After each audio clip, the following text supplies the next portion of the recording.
तो आज का जो हमारा टॉपिक है वो है pseudo code algorithms and flow charts. इससे पहले हमने प्रोग्रामिंग फंडामेंटल्स की 2 वीडियोस बनाई हैं जिसमें हमने बेसिक्स ऑफ फंडामेंटल्स के बारे में डिस्कस किया था। उसके बाद हमने व्हाट इज़ प्रोग्रामिंग लैंग्वेजेस पे बात की थी, उसकी टाइप्स पे बात की थी, और ये जो सूडो कोड एल्गोरिदम और फ्लो चार्ट हैं इनका हमने स्मॉल इंट्रोडक्शन ओवरव्यू की हद तक हमने लिया था, लेकिन डिटेल के साथ हमने इसको नहीं लिखा था। तो आज जो वीडियो का टॉपिक है, आज का जो ट्यूटोरियल है वो सूडो कोड एल्गोरिदम और फ्लो चार्ट्स पे है। लेकिन आज भी मैं एक स्मॉल वीडियो बनाऊंगा क्योंकि इसको मैं पार्ट्स में क्रिएट करूंगा, ठीक है। और इसमें हमारे पास इनकी डिटेल्ड एग्जांपल्स होंगी जिससे हमें अंडरस्टैंडिंग हो जाएगी कि सूडो कोड एल्गोरिदम क्या होता है। क्योंकि ज़ाहिर बात है कि जब तक फंडामेंटल्स में ये 2 चीज़ें क्लियर नहीं होंगी ना, तो आप इम्प्लीमेंटेशन की तरफ मूव नहीं कर सकते। आपको सूडो कोड और एल्गोरिदम जो है वो आने चाहिए कि आपने कैसे किसी प्रॉब्लम का जो सलूशन है वो स्टेप्स में लेके आना है, और उसको कैसे किसी प्रॉब्लम को स्मॉल पीसेस में, स्मॉल छोटे छोटे टुकड़ों में डिवाइड करके उनको सॉल्व करना है। तो आज हम इसी को लेके आगे चलेंगे और देखेंगे कि एल्गोरिदम और फ्लो चार्ट्स और सूडो कोड क्या चीज़ है, और साथ साथ इसकी एग्जांपल्स भी होंगी तो आपको डिटेल समझ आएगा। तो शुरू करते हैं हम एल्गोरिदम्स एंड फ्लो चार्ट्स। हमने अभी तक जो बात की है फंडामेंटल्स में, वो बात हो रही थी सीक्वेंस ऑफ इंस्ट्रक्शन की, सेट ऑफ इंस्ट्रक्शंस की, लिस्ट ऑफ इंस्ट्रक्शंस की, ठीक है। जब हमारी वो अच्छे से क्रिएट होंगी, रिफ़ाइन हुई होंगी, तब हम इम्प्लीमेंटेशन की तरफ किसी लैंग्वेज को यूज़ करके किसी भी लैंग्वेज का हम इम्प्लीमेंटेशन करेंगे। तो उससे पहले हमें फंडामेंटल्स की अगर बात करें तो उसमें हमें प्रॉब्लम को समझना आना चाहिए और प्रॉब्लम को स्मॉल पीसेस में कन्वर्ट करना, डिवाइड करना आना चाहिए। तो यहाँ पे बात करते हैं एल्गोरिदम्स एंड फ्लो चार्ट्स की। A typical programming task can be divided into 2 phases, ठीक है। अगर कोई टिपिकल प्रोग्रामिंग टास्क है उसको हम डिवाइड कर लेते हैं 2 फेजेस में, ठीक है। प्रॉब्लम सॉल्विंग फेज़ पहला और दूसरा इम्प्लीमेंटेशन फेज़ दूसरा। तो सबसे पहले देखते हैं कि प्रॉब्लम सॉल्विंग फेज़ क्या है। Produce an ordered sequence of steps that describe solution of a problem, के ऐसे सीक्वेंस ऑफ स्टेप्स या ऑर्डर जो है वो प्रोड्यूस करना जो कि किसी सॉल्यूशन को डिस्क्राइब करें ऑफ द प्रॉब्लम, किसी प्रॉब्लम के सॉल्यूशन को जो डिस्क्राइब करें कि ये प्रॉब्लम जो है वो किस तरह सॉल्व होनी है, किन किन स्टेप्स को फॉलो करते हुए किस सीक्वेंस में ये प्रॉब्लम जो है वो सॉल्व होनी है। तो this sequence of steps is called an algorithm. वो जो स्टेप्स होते हैं, सीक्वेंस ऑफ स्टेप्स होते हैं, हमने पीछे भी एग्जांपल्स में देखा है कि वो जो सोलोमन वाली, या अगर आप देखेंगे हाउ टू ईट अ बनाना, तो उसमें एक सीक्वेंस के साथ इंस्ट्रक्शंस थी, ठीक है, जो कि हम फॉलो कर रहे थे। अगर हम उनमें एक आधी भी ऊपर नीचे कर देते हैं तो हमारा जो रिज़ल्ट है वो एक्यूरेट नहीं आता जो हमें रिक्वायर होता है। तो this sequence of steps is called an algorithm. ये जो सीक्वेंस होता है, पहले भी बात हुई है कई दफ़ा कि ये एल्गोरिदम होता है। इम्प्लीमेंटेशन फेज़ में क्या होता है? Implement the program in some programming language. ये इम्प्लीमेंटेशन की बात आ गई कि इम्प्लीमेंट करना प्रोग्राम को किसी भी लैंग्वेज में, अगर आप तो जावा में आप एक्सपर्ट हो, C++ में हो, पाइथन में हो, ठीक है, कोई भी प्रॉब्लम आप किसी भी लैंग्वेज में सॉल्व कर सकते हैं, ठीक है। तो ये 2 चीज़ें हमें क्लियर हो गई कि प्रॉब्लम सॉल्विंग फेज़ क्या है और इम्प्लीमेंटेशन फेज़ क्या है। एक दफ़ा फिर रिपीट कर दूँ, produce an order sequence of steps that describe solution of problem, कि ऐसे ऑर्डर सीक्वेंस ऑफ स्टेप्स जो हैं वो प्रोड्यूस करना जो किसी प्रॉब्लम को डिस्क्राइब करें, किसी प्रॉब्लम के सॉल्यूशन को डिस्क्राइब करें, और वो जो सीक्वेंस ऑफ स्टेप्स हैं वो हमारे होते हैं एल्गोरिदम, ठीक है। और इम्प्लीमेंटेशन फेज़ में क्या होता है कि इम्प्लीमेंट द प्रोग्राम, कोई प्रोग्राम को इम्प्लीमेंट करना इन सम प्रोग्रामिंग लैंग्वेज, किसी प्रोग्रामिंग लैंग्वेज में उसको इम्प्लीमेंट करना।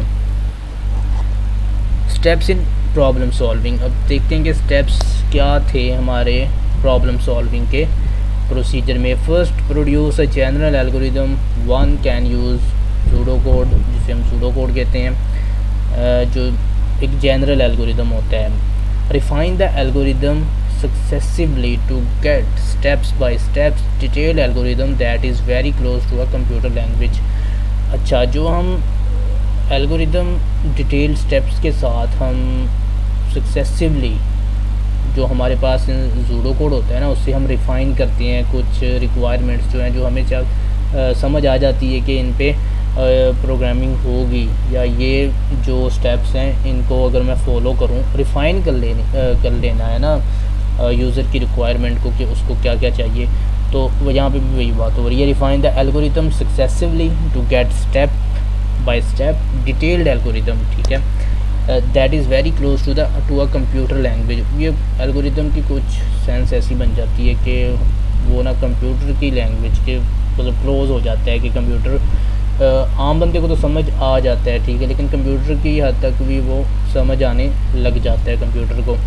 लेकिन ये डायरेक्ट इस पर कोई काम नहीं होता, ये हमने एक अपने ही तौर पे ये काम करना होता है, किसी रजिस्टर पे आप नोटपैड पे कर लें, ठीक है। लेकिन ये आप कह लो कि अगर ये प्रोग्रामिंग लैंग्वेज की तरह इम्प्लीमेंटेशन होती है एल्गोरिदम की, तो ये गलत बात है। सूडो कोड देखते हैं। Pseudo code is an artificial and informal language. बार बार बात हुई है कि ये एक इनफॉर्मल लैंग्वेज में कोई प्रॉब्लम होती है जिसको हम अपनी समझ के मुताबिक, जो हमें लैंग्वेज आती है हम उसके मुताबिक हम उसको लिख लेते हैं अपनी अंडरस्टैंडिंग के लिए कि हाँ ये प्रॉब्लम है, ठीक है। Pseudo code is an artificial and informal language that helps programmer develop algorithm. जो सूडो कोड होता है, अब सारी बात है कि मेरे पास रिक्वायरमेंट होंगी तभी मैं उनको रिफ़ाइन करूँगा, ठीक है, उनको रिफ़ाइन करके मैं एल्गोरिदम डेवलप करूँगा। प्रोग्रामर्स को ये हेल्प कर देते हैं।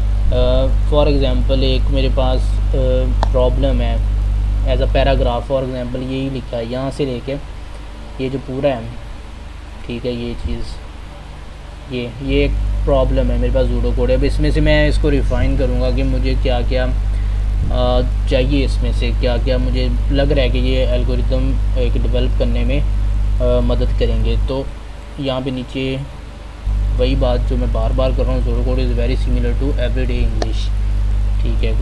जो सूडो कोड होता है वो very similar to everyday English, जो हम रोज़मर्रा की ज़िंदगी में कोई ज़ुबान या इंग्लिश लैंग्वेज या कोई आपकी, हम पाकिस्तान में रहते हैं, हमारी आम जो बोली जाती है वो उर्दू लैंग्वेज है। अगर मैं उर्दू में उसको प्रॉब्लम को लिख लूँ, ठीक है, उसको राइट कर लूँ, उसके बाद उसको रिफ़ाइन करूँ, दैन मैं उसका एल्गोरिदम क्रिएट करूँगा। आगे इसकी एग्जांपल्स आएंगी तो आपको बड़े अच्छे से क्लियर हो जाएगा सूडो कोड और एल्गोरिदम में फ़र्क है क्या असल में। सूडो कोड एंड एल्गोरिदम में अब थोड़ा सा ये डिफरेंस है यहाँ पे। Pseudo code is a method of describing computer algorithms using combination of natural language and programming language, ठीक है। तो सूडो कोड जो है वो मेथड है डिस्क्राइबिंग कंप्यूटर एल्गोरिदम, किसी कंप्यूटर एल्गोरिदम को डिस्क्राइब करने का यूजिंग अ कम्बिनेशन ऑफ, जो कि कम्बिनेशन के साथ होता है नेचुरल लैंग्वेज, जो कि हम बोलते हैं, कोई हमारी नेचुरल लैंग्वेज हो सकती है उर्दू, इंग्लिश, पंजाबी, ठीक है, या कोई प्रोग्रामिंग लैंग्वेज। मतलब ये थोड़ा सा इसमें प्रोग्रामिंग का भी टच आ जाता है सूडो कोड में, अगर इसको आगे डिटेल हम देखेंगे। तो दूसरी तरफ देखते हैं algorithm is a well defined procedure, ठीक है। जो एल्गोरिदम होता है वो वेल डिफाइंड प्रोसीजर होता है that allows a computer to solve a problem, जो कि कंप्यूटर को अलाउ करता है कि प्रॉब्लम को सॉल्व कैसे करना है, ठीक है। Detailed readable set of descriptive instruction of what a computer program और एल्गोरिदम इज सपोर्टेड डू, ठीक है, कि जो सूडो कोड होता है ना वो हमारे readable set of descriptive instruction होती हैं कि हम कंप्यूटर से क्या करवाना चाह रहे हैं, ठीक है, वो एक रिक्वायरमेंट की तरह होता है। तो दूसरी तरफ अगर देखा जाए an algorithm not based on rough descriptive set of instruction, लेकिन जो एल्गोरिदम है वो rough descriptive set of instruction पे बेस नहीं कर रहा होता। It is a systematic where solve problem step by step. ये एक सिस्टमेटिक अप्रोच है जहाँ पे किसी प्रॉब्लम को सॉल्व करने के स्टेप्स होते हैं, ठीक है। It is frequently used an algorithm is sequence of unambiguous instructions, ठीक है, no set of rules for exact implementation of pseudo code, ठीक है। ये जो सेट ऑफ रूल्स है वो एग्जैक्ट इम्प्लीमेंटेशन नहीं होता है, क्योंकि ये एक इनफॉर्मल लैंग्वेज होती है और कुछ ना कुछ टच होता है प्रोग्रामिंग लैंग्वेज का कि हमें जो रिक्वायरमेंट है वो समझ आ जाए, प्रॉब्लम की जो क्या कहते हैं किस्म है उसकी, वो प्रॉब्लम क्या आपसे करवाना चाह रही है, उसकी सेंस जो है, ठीक है, वो combination of natural language and programming language के साथ होता है, ठीक है। और एल्गोरिदम जो है वो हमारे पास अगर हमने यहाँ पे डिफरेंस देखा है, is a well defined procedure that allow a computer to solve problem, कि वो वेल डिफाइंड प्रोसीजर होते हैं कि हमने जो रिफ़ाइन किए होते हैं, किससे, जूडो कोड से एल्गोरिदम क्रिएट होते हैं, ठीक है। जूडो कोड होगा तो हम उसको रिफ़ाइन करेंगे, रिफ़ाइन करके हम उसके जो स्टेप्स हैं जो हमने फॉलो करने हैं किसी प्रॉब्लम को सॉल्व करने के लिए, वो हमारा एल्गोरिदम में आ जाएगा। अब यहाँ भी एग्जांपल है, तो अगर एग्जांपल की बात करें हम, एग्जांपल से आपको अच्छे से समझ आ जाएगा। अब यहाँ पे एक एग्जांपल है जूडो कोड की, और वही दूसरी साइड पे उसी एग्जांपल को उसने एक एल्गोरिदम में कन्वर्ट किया हुआ है। तो हम इस प्रॉब्लम को अंडरस्टैंड करने की कोशिश करते हैं। For a given value limit what is the smallest positive integer number for which the sum, ठीक है, ये हमारी प्रॉब्लम है।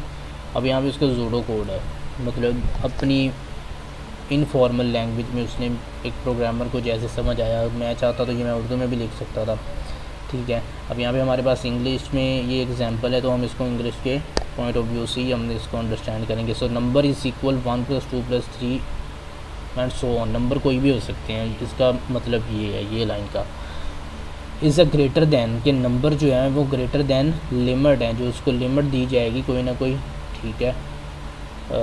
उस ये जो प्रॉब्लम है इसके अंदर कुछ नंबर्स हैं, ठीक है, उनको लिमिट दी जाएगी, और लिमिट में हमने चेक करना है कि कौन सा ग्रेटर है, what is the value for this sum, okay. अब यहाँ पे जूडो कोड देखें ज़रा, इसका इनपुट हमने क्या करनी है, एन इंटीजर लिमिट, क्योंकि इंटीजर होती है डाटा टाइप एक, कि इंटीजर में आते हैं हमारे नंबर वैल्यूज़ जो है ना वो स्टोर होती हैं।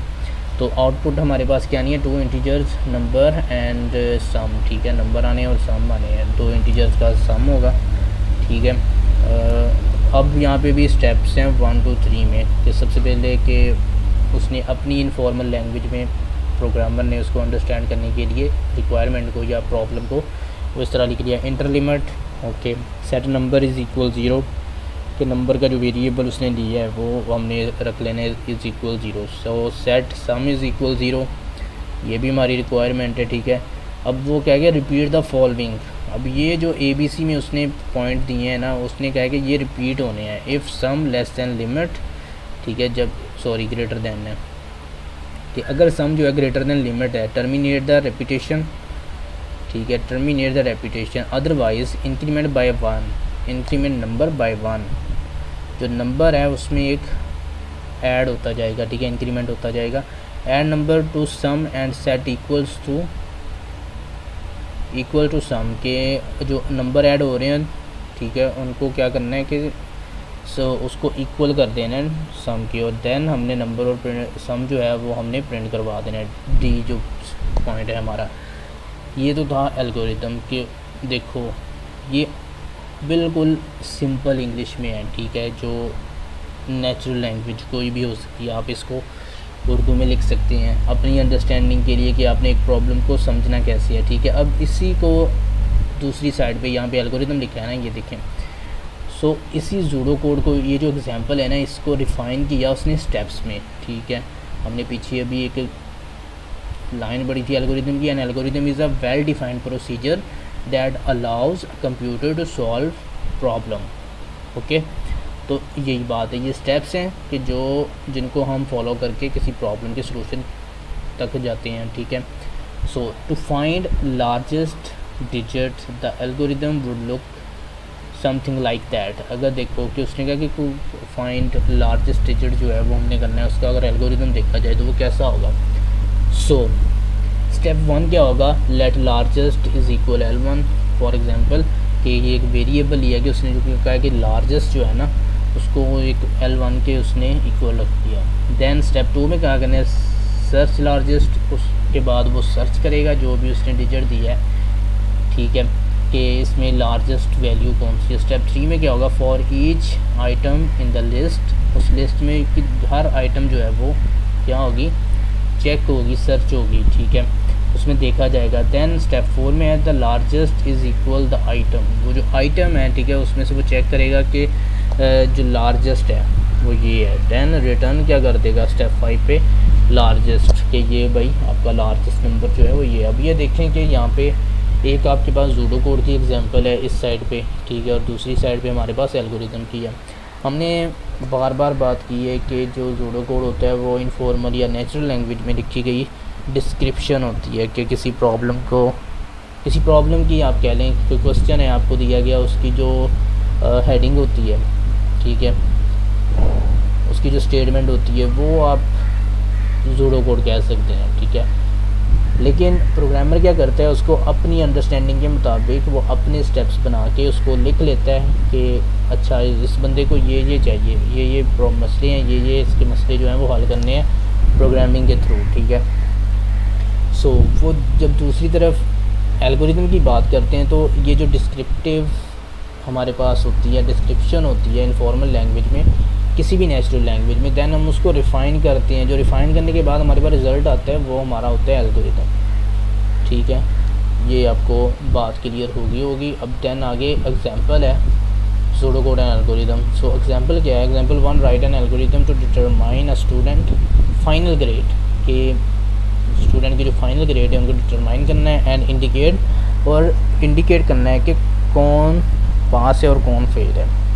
The final grade is calculated as the average of 4 marks, ठीक है। अब यहाँ पे उसने बता दिया कि जो फाइनल ग्रेड की जो कैलकुलेशन होती है वो एवरेज 4 मार्क्स, फॉर एग्जांपल के 4 सब्जेक्ट की एवरेज के साथ इनको कैलकुलेट करना है। तो हमें ये एक डिस्क्रिप्शन दे दी गई है। तो ये जो एग्जांपल है मैं दे रहा हूँ आपको, आपने इसको सॉल्व करना है। दैन मैं अगली वीडियो में इसका जो सोल्यूशन है उससे हम नेक्स्ट पार्ट जो है इसका वीडियो का नेक्स्ट एग्जांपल जो है वो हम यहीं से शुरू करेंगे। तो जिन्होंने कर लेना है, ठीक है, उनके लिए बहुत अच्छी बात है, और अगर जिनसे नहीं हुआ तो हम नेक्स्ट वीडियो में हम इसको डिस्कस करेंगे विद एग्जांपल। बहुत सारी एग्जांपल्स हैं, अभी हमने 6 स्लाइड में, अभी 30 बाकी हैं। 30 में टोटल एग्जांपल्स ही हैं। आपने ये नहीं कहना कि मैंने एक एग्जांपल करवा दी कि आपको समझ नहीं आया, ये सिर्फ आपको एक इंट्रोडक्शन दी है और एक डिटेल्ड एग्जांपल करवाई है कि सूडो कोड क्या है और एल्गोरिथम क्या है, सूडो कोड से एल्गोरिथम कैसे होता है, कैसे बनते हैं, स्टेप्स कैसे हम उसको क्रिएट करते हैं। तो ये आपके लिए एग्जांपल है, एग्जांपल 1 जो है, जिसमें आपने